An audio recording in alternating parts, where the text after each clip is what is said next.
out for the curfew of your body, soul, and mind.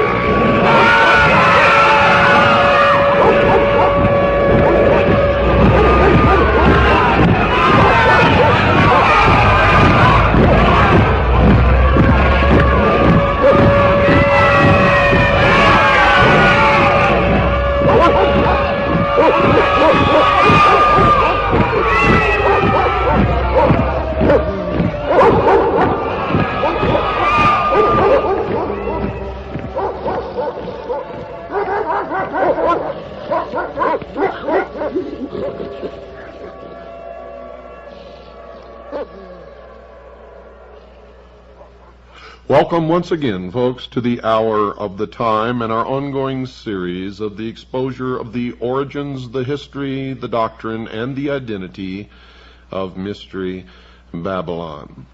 I'm William Cooper. Many of you have written letters and asked, how does one get into the mystery school since no one ever hears anything about it? And there appears not to be a campaign of recruitment, and you're absolutely right. In our research, we have found the requirements to be simple. Be of sound mind and body, have a sincere desire to be illumined, and simply knock up on the door. Well, to continue, remember that the first religion in the world was the religion of the worship of the heavens. And man eventually came to recognize the sun as the representation of the power and the ability of the hidden God of the universe, the invisible God of the universe, the all-powerful creator of everything.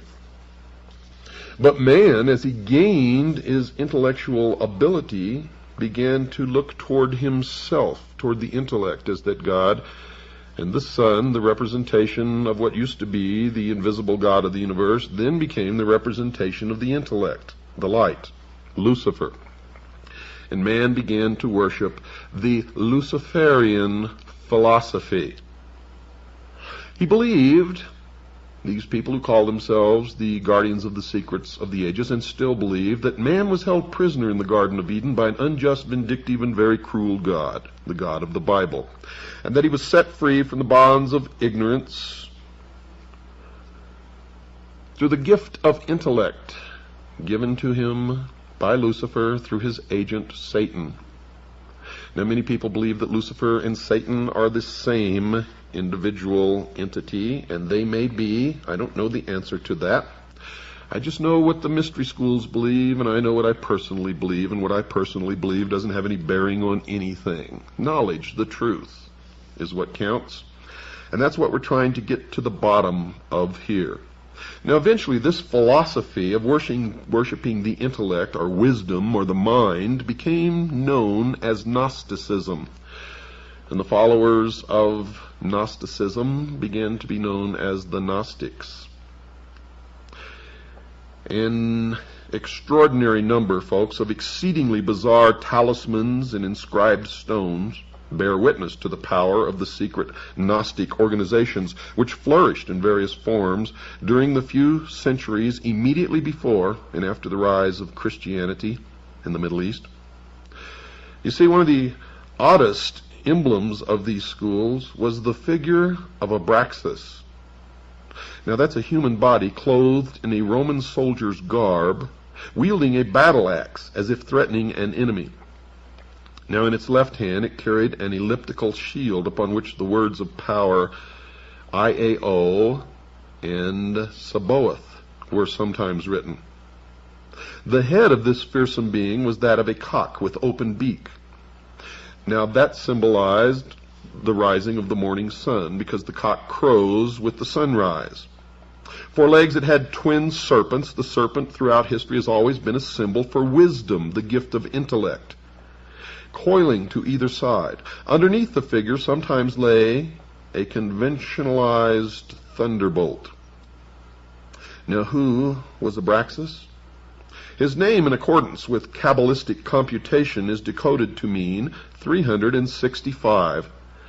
Isn't it absolutely incredible that every single time we investigate one of these, it leads directly to the sun? For 365 days, or the number of days in the year, or the exact number of days that it takes the earth to make one revolution around the sun. Amazing. There was no god or idol belonging to the society, and this is where man made the transition from worshiping a god to worshiping the mind. The Abraxas figure merely represented the aspects of power which went to make up the supreme intelligence, the all-power. The body was man himself. The bird stood for intelligence and the hailing of light, illumination, which is the cock's habit at dawn. The tunic represented the need for struggle or revolution, socialism. The arms, the protection and power given by the dedication to the gnosis, or knowledge. The shield was wisdom. The club or whip, power. The two snakes meant nous, insight, and logos, understanding, primordial knowing, which was the gift from Satan, the snake, the serpent. By means of this diagram, Gnostic teachers inculcated the theory that man comes to his full power by developing certain facets of his mind. He must struggle to arrive at gnosis. But this knowledge is of the mystical kind and is not the mere collection of facts. You see, great stress was laid upon personal mystical experience, to and through which the initiate was guided under conditions of great secrecy. The Gnostics did not confine their studies or their teachings to any one religion, but borrowed illustrations from all that were accessible to them. This caused them to be considered Christians, heretics, Jews who were trying to undermine Christianity, remnants of the Persian sun worshippers. They have been widely studied by early Christian sages, and it is upon the opinions of these latter that many conclusions have been formed. Little or no investigation of these, quote, people of wisdom, unquote, has been done by research workers on the spot in Asia and North Africa, where strong and interesting traces of their beliefs and practices still remain. The main teaching states that there is a supreme being or power which is invisible and has no perceptible form. It is pantheism. This power is the one which can be contacted by mankind, and it is through it that man can control himself and work out his destiny. The various religious teachers through the ages, putting their creeds in many different ways, were in contact with this power they claim, and their religions all contain a more or less hidden kernel of initiation. Now, this is the secret which the knowers can communicate to their disciples. But the secret can be acquired only through exercising the mind and body until the terrestrial man is so refined as to be able to become a vehicle for the use of this power, or, in their terms, illumined. Eventually, the initiate becomes identified with the power, and in the end he attains his true destiny as purified personality, infinitely superior to the rest of unenlightened mankind, to the state of apotheosis, where he himself is God. The symbolism in which this teaching is concealed, the methods by which the mystical power is attained, vary from one Gnostic society to another, but the constant factor is there: the attainment of that which humankind unconsciously needs. You see, the Gnostic claims that within every man and woman there is an unfulfilled urge which cannot be given any proper expression in the normal way, because there is no social means by which it can be fulfilled. This feeling has been put into man in order that he may seek the fulfillment which the Gnostics can give him. His search for completeness in love, trade, professions, theology is vain and unsuccessful. The theories of the various schools, folks, of Gnosticism with which the Christian clerics came into contact are very much secondary to the rituals and practices which are used to produce the gnosis, the enlightenment, the illumination. This has not been fully understood by too many people who devote much space in trying to work out the beliefs of the knowers by a perusal of their writings or by reports which have been given them by others. simply, folks, because they do not understand the symbolism. It is not clear to them. It is veiled. It is the esoteric wisdom. What were and are the Gnostic practices? Well, first, discipleship, and the inculcated belief that the initiate must struggle, must devote himself as much as possible to the identification with the power which inspires all. Secondly, there are two kinds of men: those who are bound to the earth and to matter, and those who can refine themselves. It is from the latter class that aspirants are chosen, they claim. In every instance that we've investigated, they may choose them from the latter class, but they all end up in the first. Thirdly, the methods by which the divine illumination may come are many and varied, and it is the province of the teacher to choose which path he will give to his disciple to follow. Some Gnostics believe that frenzy and excitement would produce the necessary liberation of the mind from the fetters of the body. Remember the Sphinx? Others consider that this could be done best by fasting and meditation.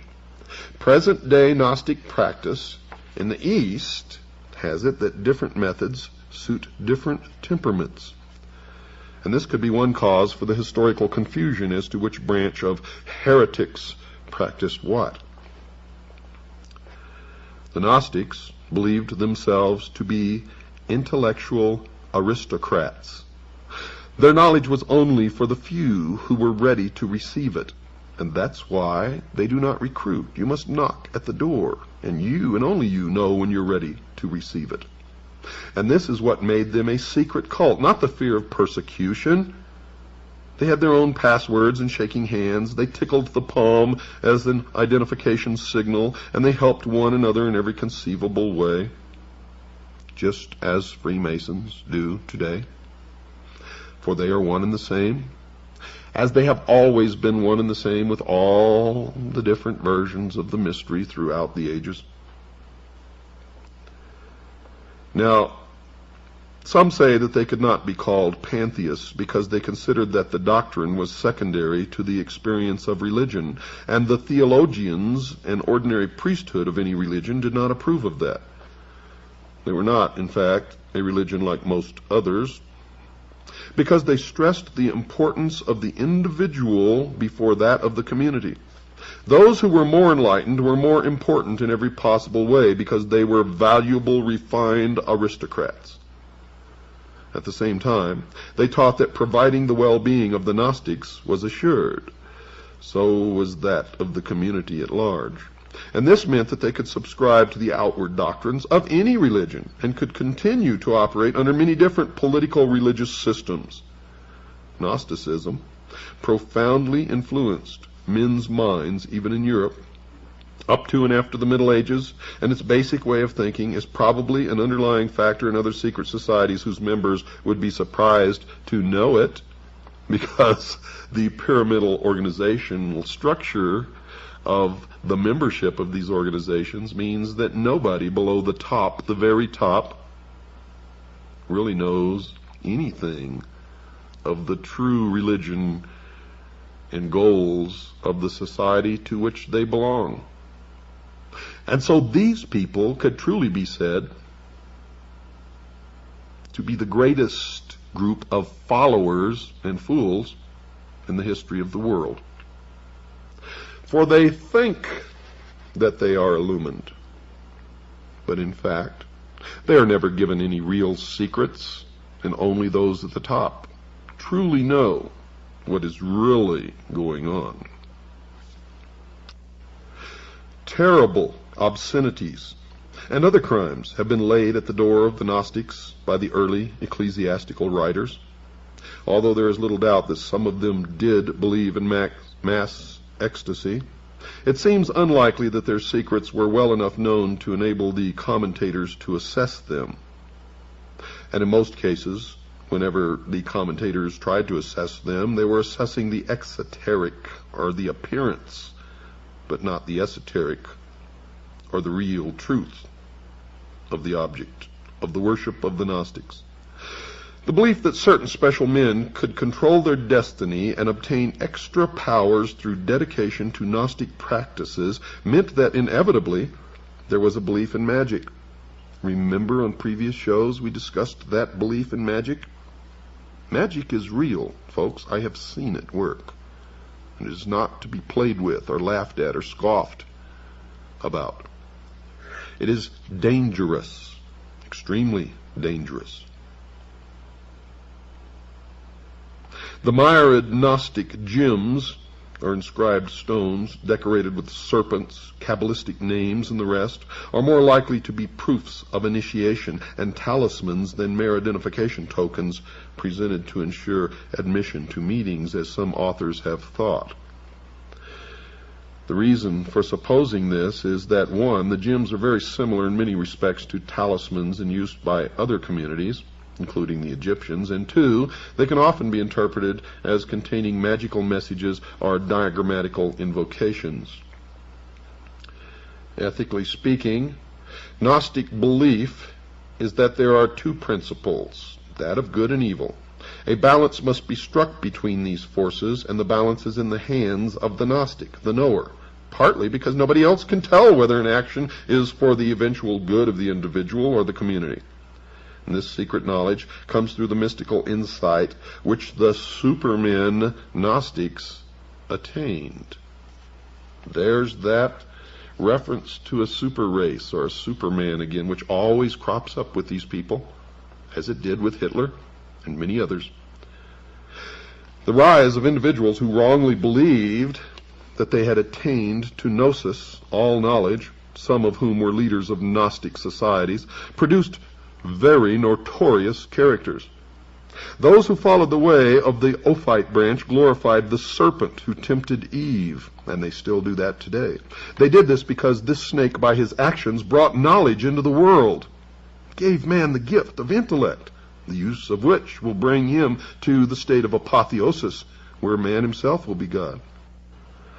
Basilides was a leader who taught that Jesus did not die on the cross, and you will see this crop up all through the history of the mystery schools, even in the Knights Templar.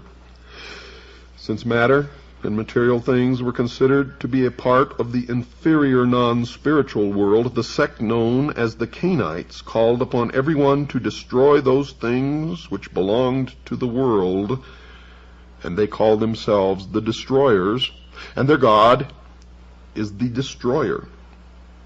These deviations and aberrants have attracted the greatest attention, as is natural, and the quieter teachers of the creed have received less attention. The pious horror with which the less respectable Gnostics were viewed by the early Christian fathers has stamped itself forever on Western literature and belief about the, quote, enlightened ones, unquote. But in more than one place in the Middle East, as well as in small groups in Western Europe, there are still followers of various schools of Gnosticism. They mainly follow the ideas held by Valentinus, with some variations.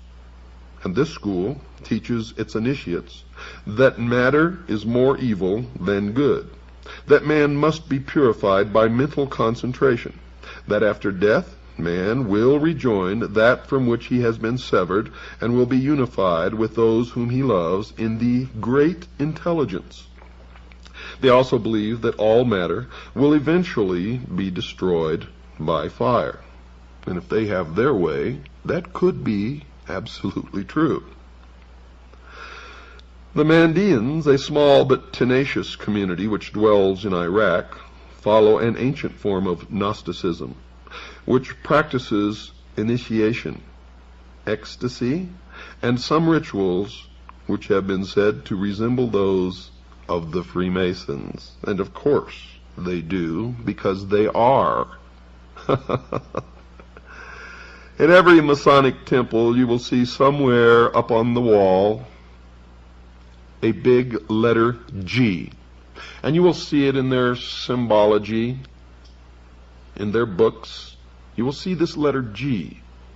And if you ask a Freemason, being bound to the oath never to tell you or reveal the secrets to the profane, which is what they call those who are not initiates or adepts in the mysteries. He will tell you that it stands for God, but that is a lie. It does not stand for God, for I have researched it deeply all the way up the ladder of the stages of initiation. And at the top, those adepts known as the priesthood know this large letter G to represent Gnosticism.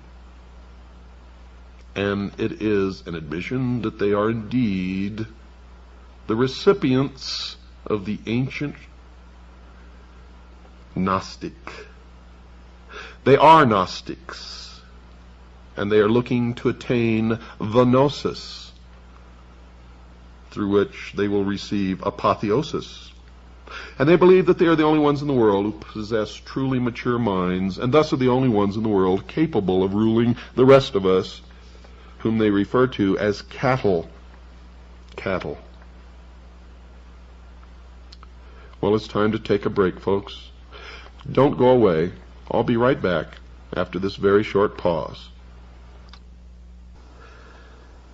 A most detailed account of what was said to be the 7 highest degrees of secret Egyptian initiation was first published in Germany in the 18th century. This strange and very exhaustive document combines many elements from the ancient mysteries. It seems to come from Greek sources, because many of the words used are Greek. And it could well be that we have here the modern beginnings of an attempted revival of ancient mysteries. Whatever it is not one of those fanciful and spurious ones which used to be printed merely to attract the credulous, because it is plausible and containing the sort of material which might well have formed the content of an initiation and mind conditioning system. And if you understand the secret religions as I do, and specifically the modern ones, you will quickly recognize this as authentic. The earliest version known is in the form of an anonymous pamphlet, probably not intended for public sale, of 30-odd pages, printed in 1785. Right in that area of history is momentous occurrences. It was republished in a French translation 30 years later, purporting to be the ritual of the master degree in Freemasonry. And if you know anything about the master degree in Freemasonry, you will soon see that it certainly is exact in its descriptions. The French editor claims that it is a composite ritual derived from the works of some 15 Greek and Roman writers. This degree, we are told, was open to Egyptian kings and priests alone, and only those specially recommended by an initiate could enter it. The usual procedure was that the Pharaoh himself introduced the candidate to the priests. By them he was sent from Heliopolis, the city of the sun, and you'll never escape from the sun when you're studying the mysteries, to the Memphis priests. From there he went to Thebes. He was circumcised, forbidden to eat poultry or fish, and generally had to abstain from wine. He was put for several months in an underground cave and asked to write down his reflections. When he had done this, he was led to a passage supported by the pillars of Hermes, where he had to learn certain things which were inscribed thereon.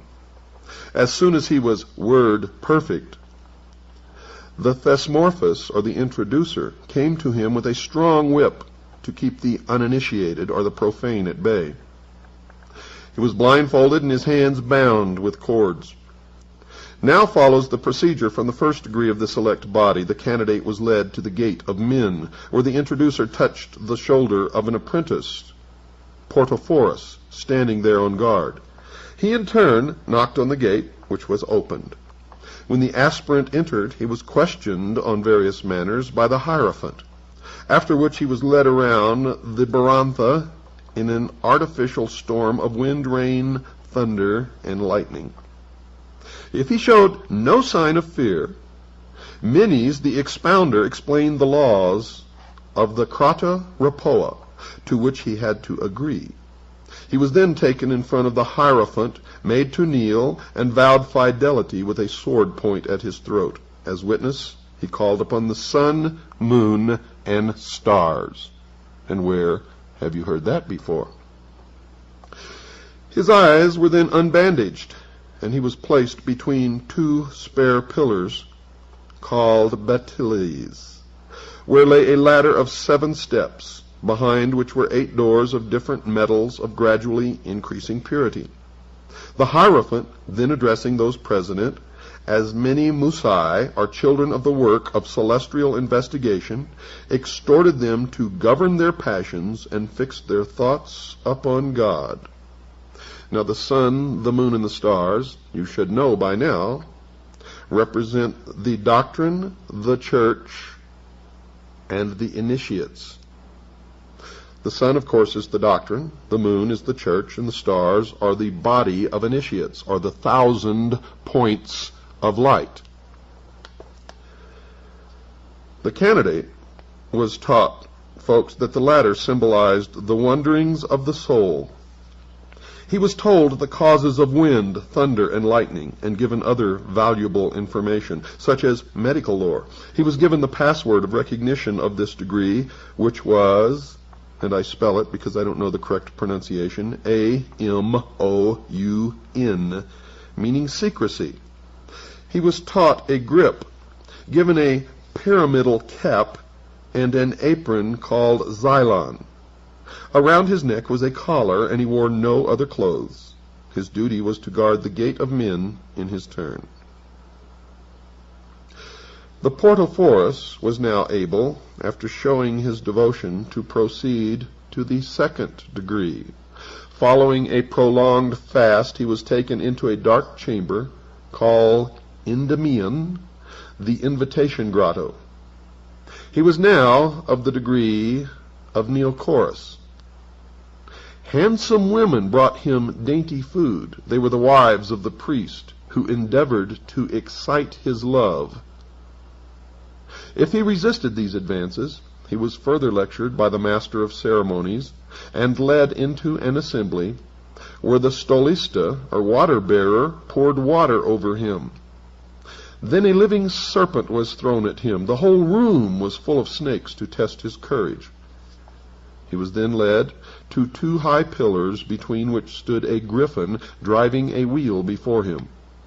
The pillars symbolized east and west, the griffin the sun, and the wheel of 4 spokes the 4 seasons. He was taught the use of the level and instructed in geometry and architecture. He received a rod entwined by serpents, and that rod is still used today by the medical community. It's called the caducus.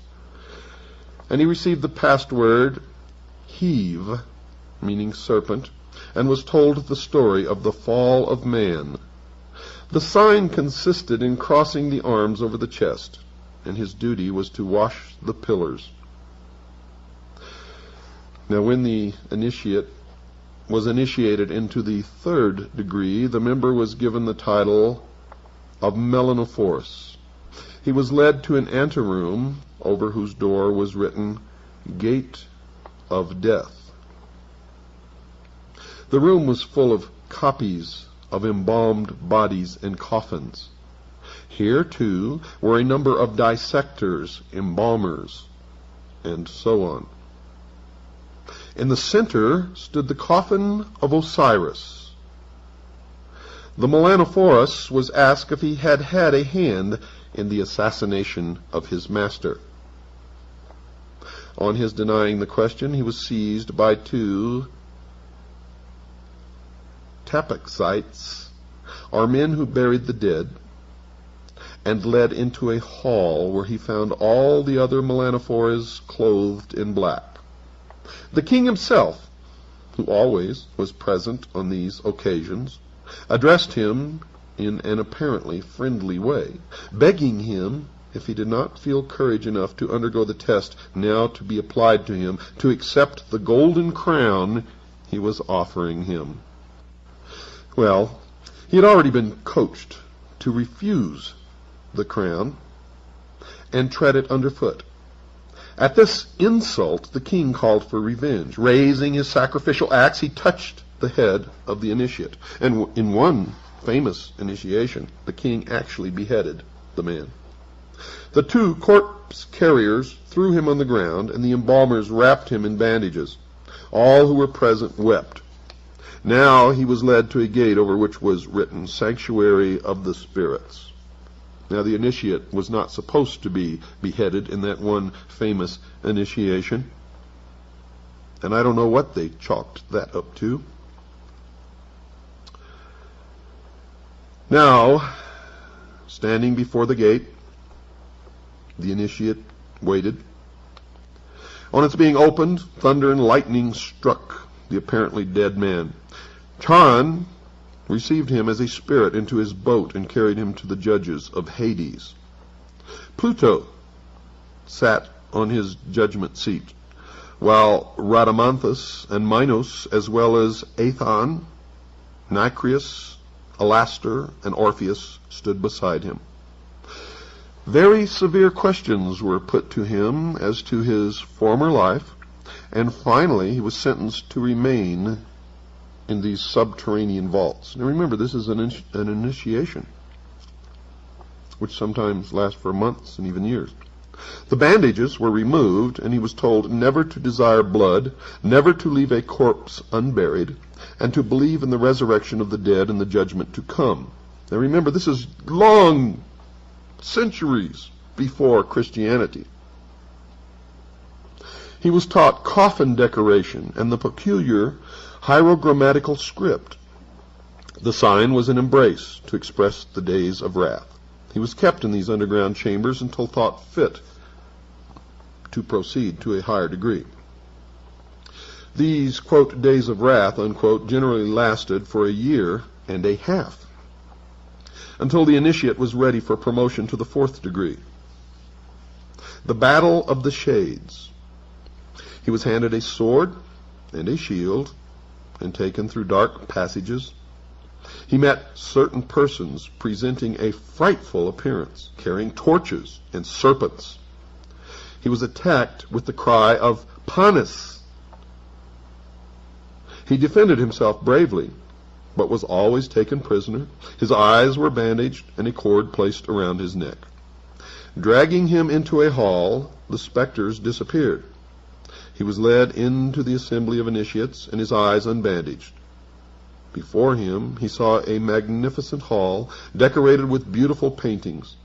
The king and the highest dignitary, the demiurgos, were present. All were wearing their alidai, an Egyptian order composed of sapphires. Among those present were the secretary, the treasurer, and the master of feats. The orator made a speech congratulating the new member on his fortitude. He was given a drink called sais, which he drank to the dregs. And this was probably the ritual drink of honey or milk, water, wine, and gruel, and perhaps some hypnotic drug. He donned the boots of Anubis, took up the shield of Isis, put on the cloak and cap of Orcus. He was handed a sword and told that he must cut off the head of the next person he met in a cave and bring it back to the king. This cave was pointed out to him. Entering it, he saw what seemed to be a beautiful woman, but in reality was a model of one. Now notice it's a woman. He seized this by the hair and severed the head. This he brought back to the monarch, who praised him, telling him that he had symbolically won the head of the Gorgon, wife of Typhon, who had caused the death of Osiris. He was now permitted always to wear the dress which had been given to him, and he was entered in a book as one of the judges of the land. Notice that, one of the judges of the land. He was able to communicate at any time with the king and received an allowance from the court. He was invested with an order, that of Isis in the shape of an owl, and it was revealed to him that the secret name of the great lawgiver was Joa, Joa, which was also the password of this degree. But the password for the meetings of the Christophori, as the 4th degree initiates were called, was Sassicus, The fifth degree, that of Balahate, could not now be refused to the Chrysophorus if he demanded or requested it. He was led to a hall to watch a play at which he was the only onlooker. Other members of the degree went through the hall as if looking for something. One drew his sword, and the terrible figure of Typhon appeared. Of course he was slain. And now the Dew Balahate was told that Typhon represented fire, a terrible element which was at the same time indispensable. The password was chimia, and the teaching was in chemistry or alchemy. In order to become an astronomer of the gate of the gods, the sixth degree, the candidate was taken to the hall of assembly, bound and led to the gate of death. He was shown corpses which had been cast into water, and warned that he might be similarly treated if he broke his oath. He was given some teaching in astronomy and taken back to the gate of the gods, where he looked at the pictures of the gods while their histories were explained to him. A priestly dance took place, symbolizing the course of the heavenly bodies. He saw a list of members of the order throughout the world and learned the password Ibis for watchfulness. The last and the highest degree was that of Propheta, in which all secrets were laid bare. It was conferred following public processions, and when the permission of the king and all the highest members had been obtained, the members secretly left the city by night and retired to some houses built in a square and surrounded by pillars, by the sides of which were placed alternately a shield and a coffin, whose rooms were painted with representations of human life. Now these houses were called Maneras, for the people believed them to be visited by the manes of departed men. On their arrival at these houses, the new member, now called Prophet, or Saphanath Panka, a man who knows the secrets, was given a drink called oimelas, and told that now all trials were over. He received a cross of peculiar significance, which he was always to wear. He was clothed in a wide, white striped dress called itangi. The usual sign was crossing his arms in his wide sleeves. He could peruse all the sacred books written in the Ammonite language. His greatest privilege was having a vote in the election of a king, and the password was Adan. These mystical societies always continued, and one of special interest is the powerful society in Afghanistan in ancient times called the Roshaniya, or Illuminated Ones. There are actually references to this mystical cult going all the way back through history to the House of Wisdom at Cairo. The major tenets of this cult were the abolition of private property, the elimination of religion, the elimination of nation-states, the belief that illumination emanated from the Supreme Being who desired a class of perfect men and women to carry out the organization and direction of the world, belief in a plan to reshape the social system of the world by first taking control of individual countries one by one, and the belief that after reaching the fourth degree one could communicate directly with the unknown supervisors who had imparted knowledge to initiates throughout the ages. The Roshaniya also called themselves the Order. Initiates took an oath that absolved them of all allegiance except to the Order, and stated, quote, "I bind myself to perpetual silence and unshaken loyalty and submission to the Order. All humanity which cannot identify itself by our secret sign is our lawful prey," unquote. The oath remains essentially the same to this day. The secret sign was to pass a hand over the forehead, palm inward, the countersign to hold the ear with the fingers and support the elbow in the cupped other hand. Does that sound familiar? If you sit in a courtroom in just about any city in this land, you will see those signs exchanged between lawyers and defendants and judges. And you will see that whenever these signs are exchanged, whoever initiated the exchange will usually, in fact, most often does, win the court case. The order, of course, is the order of the quest, and the cult preached that there was no heaven, no hell, only a spirit state completely different from life as we know it. The spirit could continue to be powerful on earth through a member of the order, but only if the spirit had been itself a member of the order before its death. Thus, members of the order gained power from the spirits of the dead members. The Roshaniya took in travelers as initiates and then sent them on their way to found new chapters of the order, and they were called fellow travelers. You see this order, as all before it, and all since, are socialists, communists. It is believed by some that the assassins were a branch of the Roshaniya. And branches of the Roshaniya are the illuminated ones, or the Illuminati, exist and still exist everywhere. One of the rules was not to use the same name and never mention, quote, Illuminati, unquote. That rule is still in effect today. And it's probably the breaking of that rule that resulted in Adam Weishaupt's downfall. Remember, folks, that we have really only just begun, and you are just beginning to understand, although some of you may think that you already understand. I can assure you that maybe a very small minority of you really do. Most do not. We have a long way to go in this history and in your own particular individual illumination. Oh, I just love it. I just love it, exposing these people who claim that they're doing everything for the benefit of mankind, who really have all the guilt for most of everything bad that has ever happened to mankind resting squarely upon their shoulders. Now, if you'd like a packet of information, if you'd like to know how to join CAGI, if you'd like to purchase my book, or if you'd like to donate to pay for the airtime of this show, make a check or money order out to WWCR. That's to pay for the airtime. And send it to Stan, along with your request for information and whatever else that you may wish. Send it to Stan, P.O. Box 889, Camp Verde, Arizona, 86322.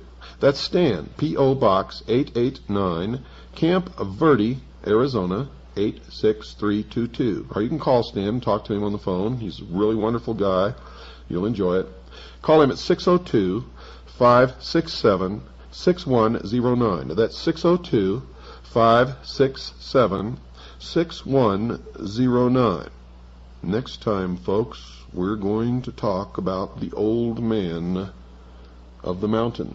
And we're going to continue the history of the order through the ages. Good night, and God bless you all.